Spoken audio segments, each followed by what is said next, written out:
नमस्कार, जय हिंद दोस्तों। आज के इस वीडियो में हम जानेंगे कॉन्सेप्ट ऑफ एसईजेड यानी एसईजेड की अवधारणा। एसईजेड यानी स्पेशल इकोनॉमिक जोन, विशेष आर्थिक क्षेत्र। इसको हम जानते हैं कि इसकी अवधारणा क्या है। इसकी अवधारणा जो देश के आर्थिक नीति नियम कानून होते हैं वो क्षेत्र के आर्थिक नीति नियम कानून से अलग हो जाते हैं।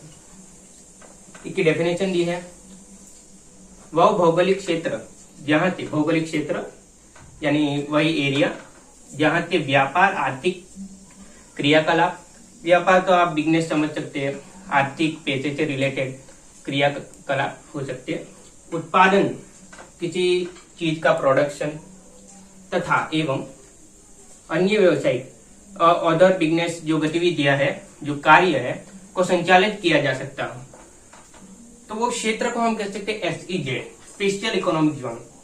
इसके अंदर कहा गया है जो बिजनेस करने के लिए आते हैं इसके अंदर एसईजेड में, उसको कुछ छूट दी जाती है कि उनके पास से जो टैक्स होता है वो कुछ सालों तक कम लिया जाता है, ना के बराबर कह सकते हैं। और उस क्षेत्र में इंफ्रास्ट्रक्चर में आपको पता है जो विद्यालय हो गया, विद्यालय, शिक्षा, सड़क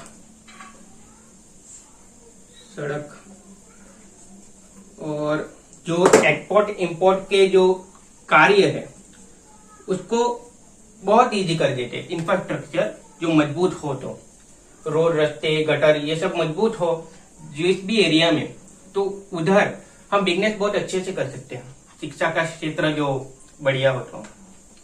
उसके बाद इसमें कहा गया है जो ये मॉडल है कॉन्सेप्ट ऑफ एसईजेड, वो चीन के सफल मॉडल से लिया गया है। हाँ, ये चीन के सफल जो मेड इन चाइना है उसके सफल मॉडल से लिया गया है। एसईजेड की नीति सबसे पहले देखें इंडिया में अप्रैल 2000 में लागू हुई थी, लेकिन जो उसकी शुरुआत थी वो भारत सरकार द्वारा 2005 में की गई थी। अब वर्तमान में अभी 379 एसईजेड है, स्पेशल इकोनॉमिक जोन है, जिसमें से 265 चालू है, ऐसे कह सकते हैं। इसके बाद कहा गया जो 64% जो बहुत बड़ा हिस्सा कह सकते हैं वो 5 राज्यों में, तमिलनाडु हो गया, तेलंगाना, महाराष्ट्र, आंध्र प्रदेश और केरल, कर्नाटक, ये 5 राज्यों में 64% एसईजेड है, स्पेशल इकोनॉमिक जोन है। हम देखते हैं अभी इसका एग्जांपल देखते हैं इंफ्रास्ट्रक्चर के लिए। 2030 में कुछ 270 एसईजेड थी, लेकिन हाल में आपने देखा 379 कुछ है, उसमें से 260 के आसपास कुछ चालू है। अभी गुजरात में एग्जांपल के लिए 55 स्पेशल इकोनॉमिक जोन है, उसमें से 2 लेते हैं तो एक कंडला हो गया और सूरत। तो आप समझ सकते हो कंडला है तो एक्सपोर्ट इंपोर्ट का बहुत बंदरगाह है, एक्सपोर्ट इंपोर्ट बहुत बड़ी मात्रा में कर सकते हैं इधर से, इंफ्रास्ट्रक्चर भी बहुत मजबूत है।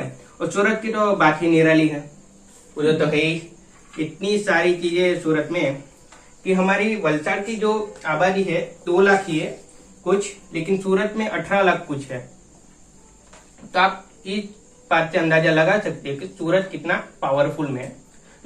उधर इंफ्रास्ट्रक्चर मजबूत है, इसलिए उसको एसईजेड में लाया गया, concept of SEZ, special economic zone के अंदर को समावेश कर।